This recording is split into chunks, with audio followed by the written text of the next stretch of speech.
अच्छे मार्क्स उस इंसान के आएंगे जिसके पास विल पावर है, ना कि इंटेलिजेंस है। एक अच्छा लीडर वो बनेगा जिसके पास विल पावर है, ना कि करिश्मा है। और लाइफ में वो खुश रहेगा जिसके पास विल पावर है, क्योंकि सेल्फ कंट्रोल किसी भी अच्छे रिलेशनशिप की प्राइमरी रिक्वायरमेंट है। तो आज ये वीडियो विल पावर की साइंस के बारे में है, और इस वीडियो में हम आपको सारे टॉपिक्स डॉक्टर केली मैकगोनिगल की book the will power instinct से बताएंगे। डॉक्टर केली स्टैनफोर्ड यूनिवर्सिटी में हेल्थ साइकोलॉजिस्ट और लेक्चरर हैं, और विल पावर साइंस में एक जाना माना नाम है। इससे पहले कि आप विल पावर से अपनी लाइफ को बहुत इंप्रूव कर दें, पहले आपको समझना पड़ेगा कि विल पावर एक्चुअल में आपको मिलती कहां से है। इसके लिए इमेजिन कीजिए कि हजारों साल पहले आप एक जंगल में आदिवासी हैं और आपको बहुत जोरों से भूख लगी है। आपको सामने एक ताजा मरा हुआ जानवर दिखाई देता है। आप उसे खाने के लिए आगे बढ़ ही रहे होते हैं कि आप देखते हैं कि सामने पेड़ के साथ एक शेर भी उसे देख रहा है, और उस शेर ने आपको भी उस जानवर को देखते हुए देख लिया है। अब शेर का प्लान कुछ और है, उसे उस जानवर के साथ साथ आप भी डिनर के लिए चाहिए। अब हम फिजियोलॉजिकल पॉइंट ऑफ व्यू से देखते हैं कि इस वक्त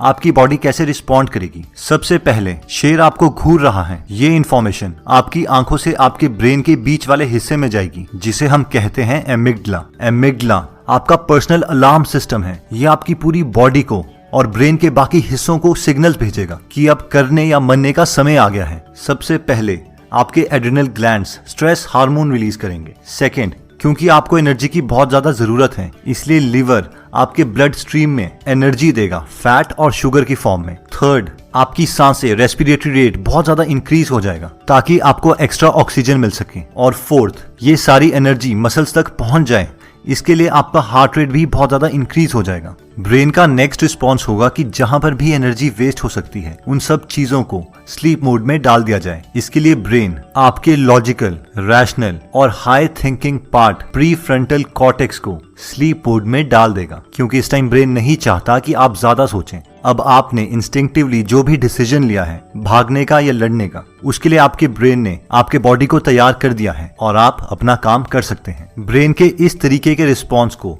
हम इम्पल्सिव रिस्पॉन्स कहते हैं, जहां पे वो ज्यादा सोचता नहीं है। और ये एक ह्यूमन काइंड के लिए ब्लेसिंग भी है, क्योंकि इन सिचुएशंस में आप सिर्फ अपनी प्रेजेंट इमरजेंसी कंडीशन के बारे में ही सोचना चाहते हैं। अब जरा दूसरी सिचुएशन इमेजिन कीजिए। आप अपनी लोकल मार्केट में जा रहे हैं, बहुत सुंदर दिन है और धीरे धीरे हवा भी चली है, और आपको थोड़ी भूख भी लगी है। आप सामने वाली दुकान में देखते हैं कि वहां पर एक चॉकलेट क्रीमी केक पड़ा है, और उसे देखते ही आपके मुंह में पानी भी आ चुका है। इससे पहले कि आप कुछ सोच पाते, आप दुकान की तरफ चल पड़े हैं। अगर आप इसको शेर वाली सिचुएशन के साथ कंपेयर करें, तो इस मूवमेंट पर भी आपकी बॉडी बिना सोचे समझे काम कर रही है, यानी इंपल्सिव रिस्पॉन्स। लेकिन आप अपने को रोक सकते हैं, क्योंकि आपके पास एक सीक्रेट गैजेट है, विल पावर, और आप अपने प्री फ्रंटल कॉर्टेक्स की मदद ले सकते हैं। अगर आपको अपना लॉन्गर गोल याद आ जाता है कि आप डाइट पर हैं, तो आपका प्री फ्रंटल कॉर्टेक्स एक्टिवेट हो जाएगा, और ये आपकी बॉडी में सिग्नल्स भेजेगा। आपका हार्ट रेट तेज करने के बजाय उसे कम कर देगा, और आपके ब्लड प्रेशर को नॉर्मल कर देगा, और आपकी मसल से एनर्जी लेके आपके ब्रेन में डाइवर्ट कर देगा, ताकि आप आराम से सोच पाएं। इसे केली बॉडी का पॉज एंड प्लान रिस्पॉन्स कहती हैं। तो हमने अपनी बॉडी के दो रिस्पॉन्सेज देखे। पहला था इम्पल्सिव रिस्पॉन्स, जिसमें हमारा हार्ट रेट बढ़ जाता है, रेस्पिरेटरी रेट बढ़ जाती है, ब्लड प्रेशर बढ़ जाता है, और हम सिर्फ एक्ट करते हैं एक रोबोट की तरह। इसमें हमारा प्री फ्रंटल कॉर्टेक्स काम नहीं करता। दूसरा है पॉज एंड प्लान रिस्पॉन्स, जिसमें हमारा हार्ट रेट नॉर्मल होता है, रेस्पिरेटरी रेट नॉर्मल होता है,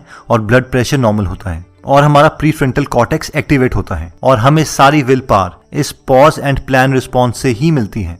तो अब सवाल ये आता है कि विल पावर इंक्रीज कैसे की जाए। तो सबसे पहला और क्विकेस्ट मेथड अपनी विल पावर को इंप्रूव करने का आता है हार्ट रेट वेरिएबिलिटी। यानी अगर आपकी हार्ट बीट्स के बीच का टाइम वेरी करता है, तो आप पॉज एंड प्लान स्टेट में होंगे, यानी उस वक्त आपके पास ज्यादा विल पावर होगी। फॉर एग्जाम्पल, ये टाइमिंग हो सकती है 1.02 सेकेंड्स, 0.98 सेकेंड्स एक्सेट्रा। ये आप अचीव कर सकते हैं अपनी ब्रेथ रेट को स्लो करके, यानी सिर्फ 4 to 6 ब्रेथ्स पर मिनट। ये स्टार्टिंग में आपको डिफिकल्ट लग सकता है, लेकिन प्रैक्टिस करके ये चीज पॉसिबल है। इससे आपका हार्ट रेट तो स्लो हो जाएगा, लेकिन हार्ट रेट वेरिएबिलिटी इंक्रीज हो जाएगी, जिससे उसी वक्त आपकी विल पावर इंप्रूव हो जाएगी, और आप हाई चैलेंजिंग टास्क को कर सकते हैं। और ये चीज आपको सिर्फ 1 से 2 मिनट तक ही करनी है, जिससे आपका विल पावर रिजर्व इंप्रूव हो जाएगा। सेकेंड आता है will power as a muscle. ये कॉन्सेप्ट बोलता है कि विल पावर एक बैटरी की तरह है। जिस वक्त आप फ्रेश हैं, हाई एनर्जी स्टेट में हैं, उस वक्त आपकी विल पावर बहुत ज्यादा होगी, और जब आप थके हुए हैं, लो एनर्जी स्टेट में हैं, उस वक्त आपकी विल पावर बहुत कम होगी। इसका मतलब है कि जैसे ही आप सो के उठते हैं, चाहे वो सुबह हो या शाम, इससे पहले कि आपकी विल पावर खत्म हो, आपको अपने हाईएस्ट प्रायोरिटी टास्क उसी वक्त खत्म कर लेने चाहिए। और ऐसा नहीं होना चाहिए कि आपने अपना डे इस तरीके से प्लान किया है कि पहले मैं 3 घंटे की मूवी देखूंगा, उसके बाद मैं 1 घंटा खेलूंगा, फिर मैं डिनर करूंगा और फाइनली पढ़ूंगा। अपने दिन को इस तरीके से शेड्यूल करने पर आपके पास अपनी स्टडीज के लिए विल पावर नहीं बचेगी, क्योंकि आप अपनी सारी विल पावर यूजलेस चीजों में खर्च कर चुके हैं। नेक्स्ट आता है खुद को माफ करना। मैक्सिमम लोगों से जब भी कोई गलती होती है तो वो इतना ज्यादा गिल्ट से भर जाते हैं, शर्म से भर जाते हैं कि वो अपने को माफ ही नहीं करते। लेकिन विल पावर साइंटिस्ट्स बोलते हैं कि जब भी लोग विल पावर फेलियर के केस में, किसी गलती होने के केस में खुद को जितना ज्यादा गलत महसूस करवाएंगे, वो फ्यूचर में और ज्यादा बड़ी गलती करेंगे और ज्यादा विल पावर फेलियर्स होंगे। जैसे कि एक स्टडी में शराबियों को बोला गया कि वो हर बार डायरी में लिखें कि वो कितनी शराब पी रहे हैं और ये भी लिखें कि अगले दिन सुबह उन्हें कितना गलत महसूस हो रहा है। इस स्टडी से पता चला कि जो लोग ये मानते थे कि वो शराब पी के बहुत ज्यादा गलत कर रहे हैं, वो ही लोग अगले दिन सुबह उठ के दोबारा से ज्यादा शराब पीते थे। सिमिलर स्टडी में सिगरेट के बारे में भी यही बताया गया है। जो लोग ज्यादा गिल्ट महसूस करते हैं कि उन्होंने सिगरेट पी के बहुत ज्यादा गलती करी, उनका स्ट्रेस लेवल और ज्यादा हाई हो जाता है और उस स्ट्रेस को कम करने के लिए वो और सिगरेट पीना स्टार्ट कर देते हैं। वैसे ही जो लोग गैम्बलिंग में, जुए में पैसे हार चुके हैं और जिन्हें गिल्ट होता था कि उन्होंने पैसे हार के बहुत गलत काम किया, वो दोबारा से पैसे उधार लेते थे ताकि वो अपने हारे हुए पैसे वापस ले आए, लेकिन इस प्रोसेस में और पैसे हार जाते थे। तो अब आपके मन में सवाल आ रहा होगा, फिर हम अपने को क्या बोलें? इसके लिए ड्यूक यूनिवर्सिटी में एक एक्सपेरिमेंट किया गया। वहां पर बहुत सारी हेल्थ कॉन्शियस लड़कियों को बुलाया गया। उन लड़कियों को झूठ बताया गया कि रिसर्चर्स खाने का मूड पे इफेक्ट देखना चाहते हैं। उनकी शुरू में ही विल पावर खत्म करने के लिए उन्हें एक कमरे में ले जाके बोला गया कि आप इन डोनट्स और कैंडी को खा लीजिए। उसके बाद उन लड़कियों को 2 ग्रुप में डिवाइड किया गया और उन्हें 2 डिफरेंट कमरों में ले जाके बोला गया कि अब आपका कैंडी टेस्ट है, आप इनमें से जितनी हो सके उतनी कैंडीज खा लीजिए और हमें ये बताइए कि इनका टेस्ट कैसा है। रिसर्चर्स ने उन कैंडी के जार के वेट को पहले से ही मेजर किया हुआ था ताकि उन्हें पता चल सके कि किसने कितनी कैंडीज खाई हैं। इस एक्सपेरिमेंट में रिसर्चर्स की एक हाइपोथेसिस थी, क्योंकि ये सारी लड़कियां डोनट खा के अपनी विल पावर को पहले ही तोड़ चुकी थी, इसलिए रिसर्चर्स को लगा कि जिन लड़कियों को ये अनहेल्दी डाइट खाने पे गिल्ट है, वो उतनी ही कम कैंडीज खाएंगी। लेकिन इसके रिजल्ट्स बिल्कुल ही ऑपोजिट थे। डोनट खाने के बाद कैंडी टेस्ट से पहले एक ग्रुप को रिसर्चर्स ने बोला था कि हम जानते हैं कि आप सब अपनी हेल्थ का बहुत ज्यादा ख्याल रखते हैं और आज डोनट खाने के बाद आपको ऐसा लग रहा होगा कि आपने बहुत अनहेल्दी डाइट खाई है। लेकिन ये हम बताना चाहते हैं कि प्रोफेशनल हेल्थ फिटनेस गुरुज भी ऐसी गलतियां करते हैं। उनके चीट डेज होते हैं जिसमें वो अनहेल्दी फूड खाते हैं। तो इसके लिए आपको खुद को इतना कोसने की जरूरत नहीं है। अब रिसर्चर्स ये सोच रहे थे कि जिस ग्रुप को ये मैसेज मिला है वो ही ग्रुप ज्यादा कैंडीज खाएगा, क्योंकि उन्हें अब बहाना मिल गया है और गलतियां करने का। लेकिन रिजल्ट्स के बाद पता चला कि इस ग्रुप ने दूसरे ग्रुप के कंपैरेटिवली आधे से भी कम कैंडीज खाई, जिससे पूरी विल पावर साइंस की थियोरी चेंज हो गई।